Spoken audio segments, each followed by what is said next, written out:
ल साथीहरु तपाईहरुलाई मेरो भ्लगमा स्वागत छ है। यो चाहिँ मेरो क्रोएसियाको तेस्रो भ्लग हो हैन। अब आजदेखि चाहिँ मेरो ड्युटी जोइन सुरु हुन्छ हैन र अब कति बेला भिडियो खिच्नु पाउँछ कति बेला पाउँदैन हैन। म मौका छोपेर भिडियो गर्छु है। मलाई चाहिँ वेटरमा हाल्दिनु भएको छ हैन। अनि मेरो रेस्टुरेन्टको नाम चाहिँ बोक रेस्टुरेन्ट छ। म त्यतैतर्फ जाँदैछु है। यो चाहिँ इस्ट साइडमा रहेछ। यो चाहिँ एउटा आइल्यान्ड रहेछ हैन। यसमा चाहिँ इस्ट वेस्ट साउथ नर्थ साइडहरुदेखि लिएर अनि के उहरु रहेछ के कोडहरु रहेछ हैन। म यहाँनेरि गर्दैछु। अब यता नामहरुलाई अहिले यता चाहिँ यो इस्ट साइड हो यो हैन। इस्ट साइड हो। यता वेस्ट साइड हो। बोक रेस्टुरेन्ट छ कता हैन। मेरो साथीहरु चाहिँ क्रू मेम्बरहरु चाहिँ उठ्नु भएको छैन है। म चाहिँ एक्साइटेड छु के। अनि त्यही भएर बिहानै उठेर नुहाइ गरेर चाहिँ टिकटाक परेर अब मेरो आजको ड्युटीको लागि रेडी छु है। अब हेरौँ के कस्तो हुन्छ। हिजो चाहिँ 600 मेम्बर्स आउनु भएको छ। मेम्बर्स हैन 600 गेस्ट आउनु भएको छ हैन। 600 जना टुरिस्टहरु आउनु भएको छ। उहाँहरुलाई चाहिँ अब सर्भ गर्ने विभिन्न क्षेत्रबाट चाहिँ यहाँ सहयोग गर्ने हुन्छ। अलमोस्ट यहाँ मोर देन 100 जना भन्दा बढी चाहिँ स्टाफहरु रहेछ हैन। त्यसमा 70% चाहिँ नेपालीहरु रहेछ। त एकदम खुसी छु म हैन। तर यो चाहिँ अब नोभेम्बरसम्म चाहिँ काम चल्दो रहेछ। हैन सेप्टेम्बरसम्म काम चल्दो रहेछ। अनि अक्टोबरमा चाहिँ कन्ट्र्याक्ट गरेर पठाइदिएको रहेछ हैन। कोही चाहिँ अब टीआरसी बन्ने चाहिँ अगाडि नै जाँदो रहेछ है।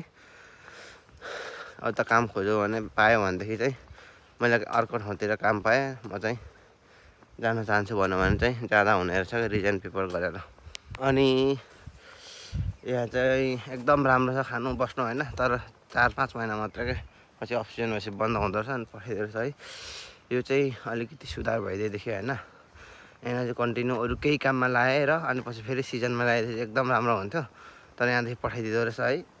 अनि फेरि नेपालबाट नयाँ झिकाउँदो रहेछ क्या। यो चाहिँ सुधार हुनुपर्छ र यसको सुधारको लागि क्रोएसियन सरकारले अब नेपालबाट ल्याउन बन्द गरेर यहीँकोलाई चाहिँ वेल म्यानेज गर्ने भन्ने अहिले सिस्टम आएको रहेछ है। अब हेरौँ कहिलेदेखि कार्यान्वयन हुन्छ हैन कहिलेदेखि लागू हुन्छ।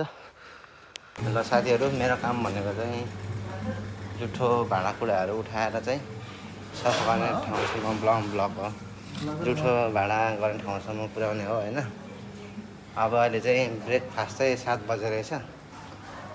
हाम्रो बोसले गो फर ब्रेकफास्ट भनेर चाहिँ म चाहिँ अहिले ब्रेकफास्टमा आएको छु।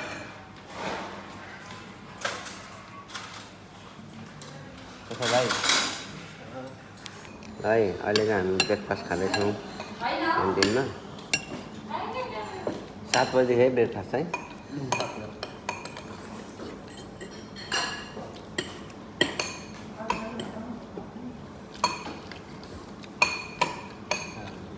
सिजन भइन्छ दर्रो पेल्ने हो अनि सिजन सकेपछि घर जाने हो क्या यहाँ।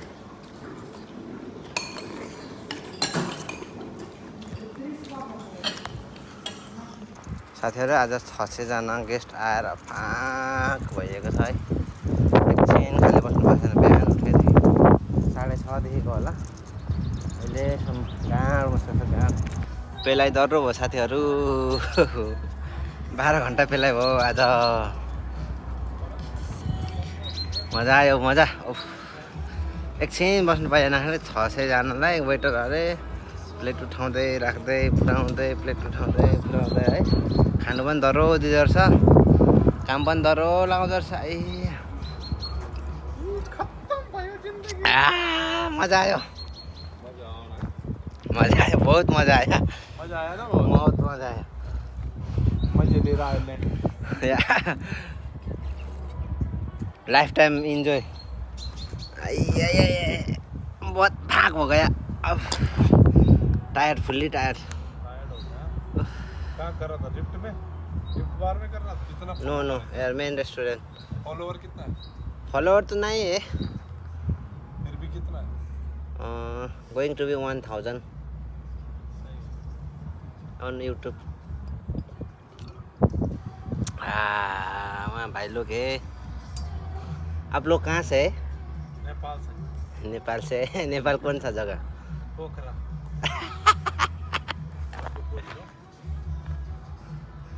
हाँ झूठ बोलता है झूठ बोल के हमें क्या मिलेगा?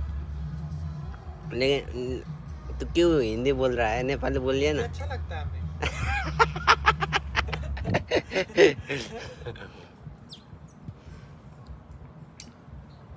एक लड़का था देहरादून से आप वो आया और है एक था देहरादून से कहाँ गया वो? हो गया इधर ही कहीं भी कब मिला? एस्टरडे किचन में था? और मैं भी क्या हाल है? हाँ कितना पैसा भरा? परेशान है 15 बोलो ना। हाँ नो 10.5 हाँ 10 हाँ। आप लोगों का हमारा तो जिंदगी कट गया यार इधर। Oh, you are permanent, yeah? How many years? You are working? हो गया 9 साल। 9 साल. इधर is. Oh my God. How to be permanent? काम चाहिँ एकदम सही छ हैन साथीहरु एकदम सही छ एकदम सजिलो छ तर यसको नराम्रो चीज भनेको चाहिँ जस्ट यो चाहिँ सिजनल हुन्छ के अब सेप्टेम्बरसम्म हुन्छ रे काम हैन अनि अक्टोबरमा चाहिँ पठाइदिन्छ अरे तर अब राम्रोहरूलाई चाहिँ फेरि राख्छ अरे के त्यही भएर एकदम खटेर काम गर्नुपर्छ एकदम मेहनत गर्नुपर्छ है त्यही भनेर म पनि एकदम खटिरहेको छु हैन अब हेरौँ पछि के हुन्छ just by luck and my hard work it should be pay off this is my opinion हैन बट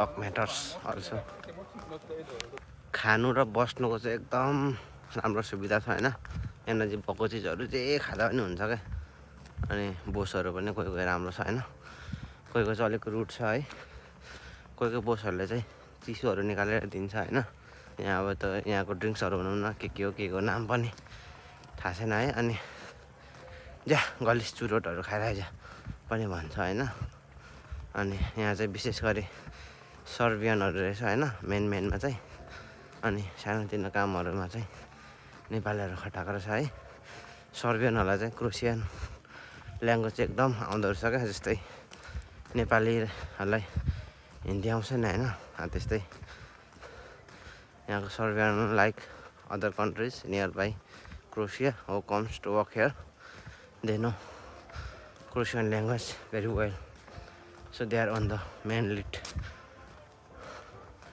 अनि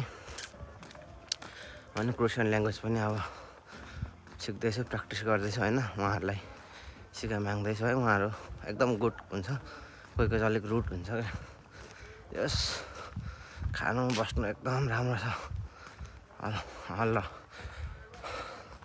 समग्रमा भन्नुपर्दा ओभरअल गुड जे खाँदा पनि हुन्छ क्या हैन थपी खाँदा पनि हुन्छ बस्नु पनि राम्रो सेवा सुविधा छ है मेरो चाहिँ हिजो सिरानी म्यानेज भएको थियो त्यही भएर आज सिरानी लिएर जान्छु म काम गर्ने रेस्टुरेन्ट चाहिँ हो हैन यो चाहिँ मेन रेस्टुरेन्ट हो हैन र अहिले चाहिँ तल बक रेस्टुरेन्ट भन्छ तल ओसियनको छेउमा छ ओसियन भन्दा सीको छेउमा छ है यस इट्स भेरी वेल तर अब only 4 months to work here अहिले चाहिँ मेरो छुट्टी अघि 3:30 भएको थियो हैन अब भोलि 6 बजेको ड्युटी छ त्यही भएर म अब रेस्ट गर्छु है त खाना खान दबाएर हुन्छ सर ल यो चाहिँ हाम्रो आजको डिसेसहरू यस्तै मात्र हुन्छ भात खानु पर्ने बिजोग भएर चाहिँ यहाँ चाहिँ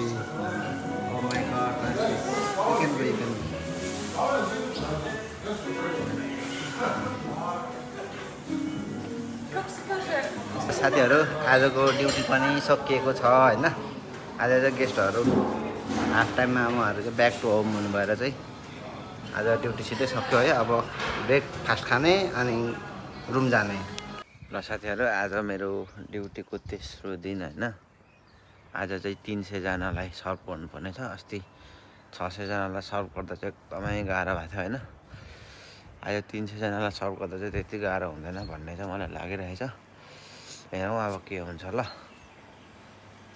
घाम यताबाट झुल्किने रहेछ क्या यो साइडबाट घाम झुल्किँदो रहेछ है इस साइड चाहिँ यता रहेछ यहाँ हामी घाम झुल्किरहेको देख्न सकिन्छ है पूर्व यता रहेछ हैन पूर्व यता भनेपछि पश्चिम यता रहेछ अनि पूर्व पश्चिम उत्तर यो साइड रहेछ हैन अनि अब दक्षिण चाहिँ यो साइड रहेछ है यहाँ चाहिँ हामी आएको बाटो यो चाहिँ यता हो हैन अनि एउटा कुरा के पनि हो भनेदेखि यो यस्तो ठाउँमा चाहिँ कता पूर्व कता पश्चिम केही थाहा हुँदैन क्या अनि